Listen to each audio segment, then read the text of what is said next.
पंजाब का कहना है कि दरिया सतलुज, रावी, चनाब और मुल्हिका नालों में इंतहाई ऊंचे दर्जे का सैलाब है। दरिया सतलुज में ऊंचे दर्जे के सैलाब का खदशा है।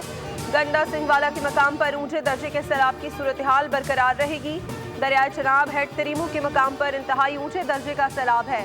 आइंदा 72 घंटों में लाहौर, गुजरावाला और गुजरात में अर्बन फ्लडिंग का खदशा है। दरियाओं के बिफरे रेले देहात और शहरों को अपनी लपेट में ले रहे हैं। लाखों लोग बेघर होकर खुले आसमान तले इमदाद के मुंतजिर। तांदलियावाला में माड़ी पतन पर 2,30,000 क्यूसिक का रैला गुजर रहा है। पीर महल और नारोवाल में कई इलाके पानी में डूब गए। रावी और सतलुज के रेलों ने फसलों को तबाह और घरों को मलिया मेट कर दिया। झंग और बहावलपुर में बंद टूटने से हजारों एकड़ जमीन जेर आब आ गई।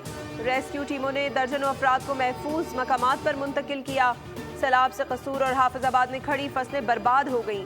दरिया चनाब का नया रेला आज मुल्तान और मुजफ्फरगढ़ की हुदूद में दाखिल होगा, जिससे सूरत हाल मजीद संगीन होने का खदशा है। इंतजामिया ने हंगामी सूरत हाल से निपटने के लिए इंतजामात मुकम्मल कर लिए हैं।